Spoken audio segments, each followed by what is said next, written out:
皆さんごきげんよう、上川薫です。今回取り上げる話題は新型コロナウイルスのワクチンについてです。連日のように新型コロナウイルスの陽性確認者が何人ですよというのがニュースのトップニュースになっています。それによって不安になっている方もおられるでしょう。ですがこの件については私は以前の動画の中でこう言いました。それは新型コロナウイルスの感染確認数がたくさん出たとしても本当に見なければならない数値というのは重症患者数とそして命を落とす人の数、この数というものをよくよく見ていけば現在の脅威度というものをよく把握することができます。一体なぜそのようなことを言うかといえば、それは新型コロナウイルスの毒性が上がっているか上がっていないか、また感染力が上がっているか下がっているか、そういった話とは別に、そもそも人類の側がどのようなことをしているのか、そういったことを考える必要があるからです。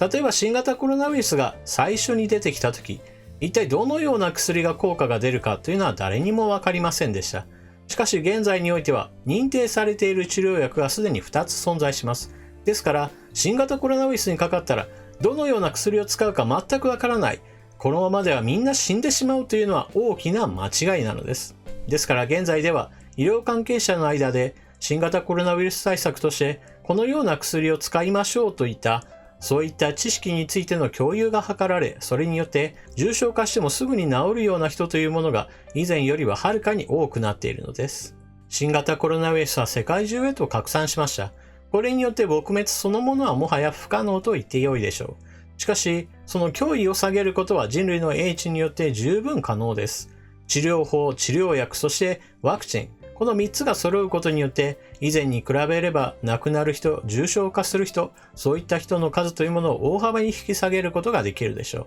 そしてワクチンの開発がもう数ヶ月で終わるよということを十分と認識して新型コロナウイルスの脅威が永遠に続くものではないという当たり前のことは当たり前のこととして認識するようにしましょう。それでは関連ニュースを見ていきましょう。日本向けワクチン6000万人分でアメリカ製薬会社と合意。政府は新型コロナウイルスのワクチン6000万人分を日本向けに供給することでアメリカの製薬会社と基本合意したと発表しました。加藤厚生労働大臣、本日米国ファイザー社が新型コロナウイルスのワクチン開発に成功した場合、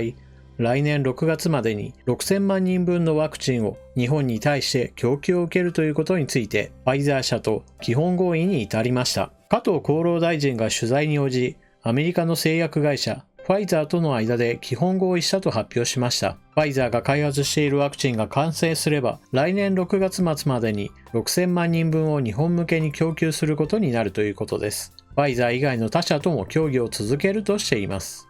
ワクチン開発が進み、実際にワクチンの輸入の話が進んでいるわけですが、でもそのお値段が高いんでしょうというそういった心配もあるわけです。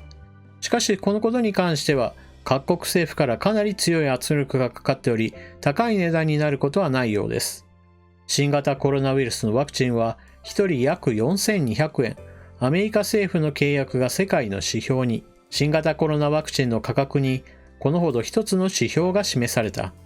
アメリカ政府は22日、製薬大手のファイザーとドイツのバイオテクノロジー企業ビオンテックから1億回分のワクチンを約20億ドル、日本円で約2100億円で取得する契約を結んだ。1人当たり約40ドル、日本円で4200円。製薬業界のアナリストの間では、他のメーカーもこれに近い価格設定を求められる可能性が高いとの見方が広がっている。今回の契約は、ワクチンが承認されればというのが前提。1億回分のワクチンを1回あたり 19.5 ドルで調達することで合意した。投与は1人につき2回行われる可能性が高く、1人当たり39ドルという計算になる。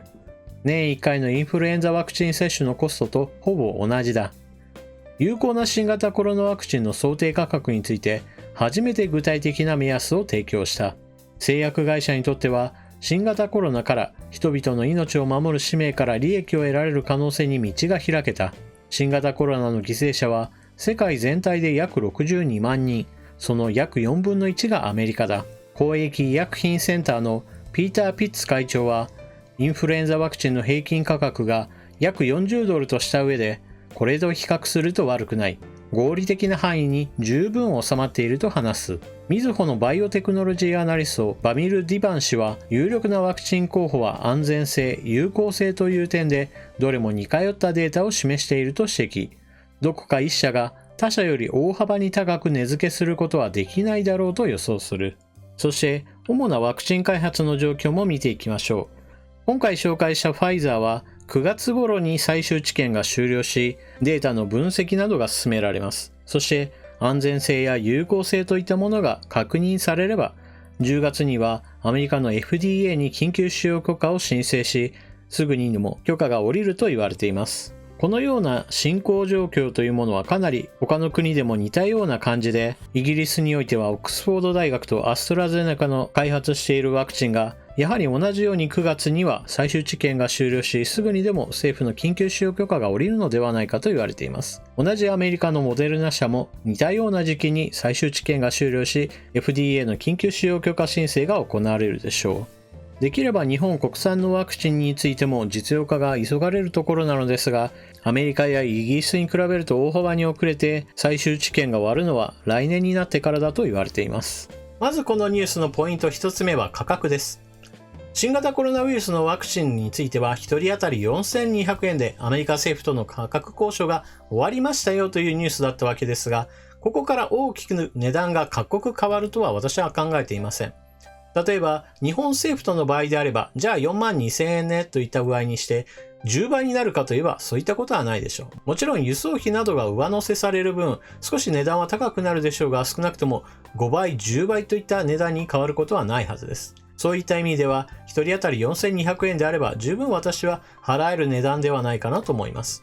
そしてこのような価格である程度収まったのには理由があります。それは新型コロナウイルスの被害が非常に大きいこともあり、この新型コロナウイルスのワクチンで暴利を貪ることは許さないという世論が非常に強いからです。アメリカのメーカーにしても、イギリスのメーカーにしても、ドイツのメーカーにしても、原価販売はできないのかといった強い圧力がかかっているのです。アメリカのファイザーもしくはモデルナ社ではこの原価販売できないのかという声に対しては、さすがに原価販売はしませんよという話をしています。そしてポイントの2つ目は有効性と安全性についてです。新型コロナワクチンが秋にはそろそろ開発が順次終わってきますよという話をすると、非常に後ろ向きな反応をされる方がいます。非常に短い期間でこのようなワクチンができるわけがないというような話をして、あたかもワクチンができたとしてもそれらについて絶対に打つべきではないと主張される方もおられます。しかしこれらについては基本的には人類の科学技術が進んできているんですよという、そうした現実をまずは受け入れるべきです。例えば新型コロナウイルスの話で言えば、その前で似たようなものとして SARS ウイルスというものがありました。この SARS ウイルスが流行った時においては、このような速さでのワクチン開発というものが行われることはありませんでした。それはなぜかといえば、そもそもその頃には科学技術が遅れていたからという、一言で言える話だからです。例えばゲノム解析をどのくらいの速さでできますかといえば、現在の方がはるかに速いわけです。その中においてでは、新型コロナウイルスに対するワクチンをどのような形でデザインすればよいのかといった話から、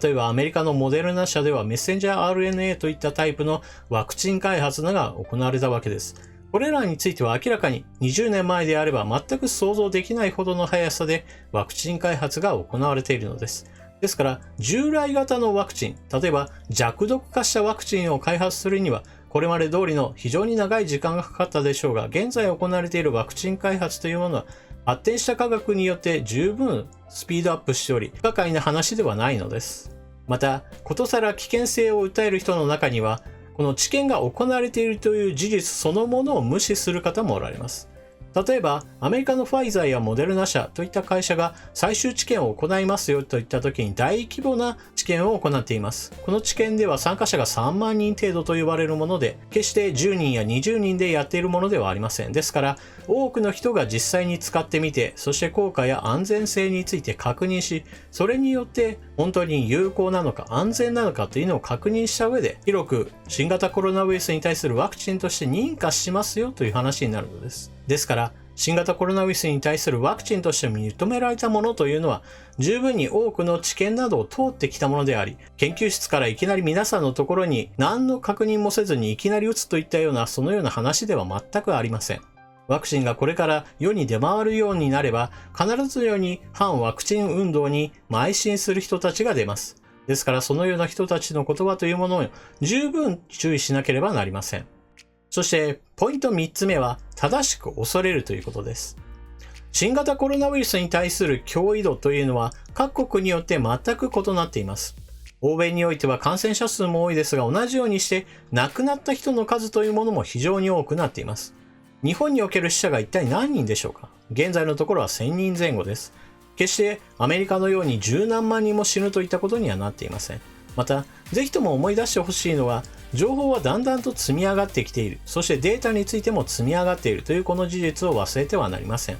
例えば、情報についてもよく分かっていない段階。例えば2月や3月などにおいては、テレビニュースもしくはワイドショーなどに専門家と呼ばれるような人たちが出てきて、何もしなければこのままでは東京は何十万人もの人たちが新型コロナウイルスによって命を落とすかもしれないということがまことしやかに言われていた時期で、その頃においてはデータも十分ではなかったのですから、それを否定することも非常に難しいことでした。しかし現在においては日本の死者というものが1000人前後ということからもわかるように、決して日本においてそれほどの大きな被害にはならないということも事実としてデータが出てきているのです。もちろんここで注意しなければならないのは、リスクがゼロになるというわけではないということです。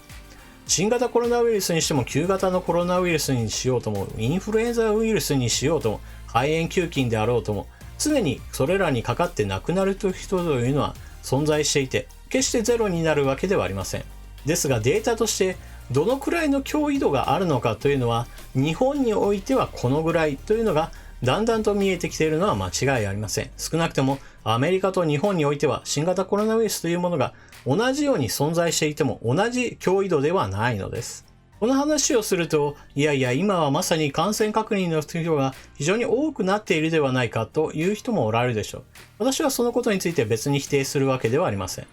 例えば、新型コロナウイルスに対する PCR 検査を十分に行っていかなければならないということになって予算がつけられました。それによって PCR の検査の機器についても最新のものが順次導入されて、検査体制というものを徐々にではありますが整ってきました。もちろんまだまだ不十分だということもわかりますが、しかし以前に比べれば良くなって、その中において何が良くなったかといえば、それは以前であれば検知できないようなものについても十分に検知できるようになったということが多くあります。それは無症状の患者についても、実は新型コロナウイルスにかかっていて、無症状のままでずーっといて最終的には誰にも移さないまま治ってしまう。そういった人についても PCR 検査をかけたら、その人の体内では新型コロナウイルスに対する感染の確認ができるというような状態になって、だからこそ現在では無症状や軽症者についても非常に多くの人たちが PCR 検査で陽性ですねということがわかるようになってきたのです。ですから PCR 検査で陽性が確認できたとしても、その人が発症者であるかどうかというのは実は全く別の話なのです。無症状のままで最終的に最後まで終わる人もいるわけです。そのような人に対しても現在では検査して十分にわかるようになってきました。ですからリスクがゼロになるわけではありません。しかし現在においては新型コロナウイルスに対する治療薬がゼロなのかといえばそういったわけでもありません。現在新型コロナウイルスに対する治療薬は2つ認定されています。つまりゼロではないのです。そして新型コロナウイルスに対する対応としてどの時期にどのような対応すればよいか、そういったノウハウについても広くインターネットで医療関係者の間で共有されるようになってきました。ですから重症者患者というものがなかなか増えない背景には、治療薬ができたことや対応のレベルが上がってきたというこの事実を見逃してはいけません。新型コロナウイルスに今かかると大変だなと分かっている高齢者の方やもしくは既往症のある方というのは、そうしたところまでは十分に気をつけながら生活し、時を稼ぐということが非常に重要になるでしょう。皆さんはこのニュースを聞いてどのようなことを思われたでしょうか。ぜひともコメントしていってください。それでは動画を最後までご視聴いただきありがとうございました。チャンネル登録していない方はぜひともチャンネル登録を、そして動画を見終わったら評価ボタンのクリックもよろしくお願いします。それでは次の動画でまたお目にかかりましょう。またね。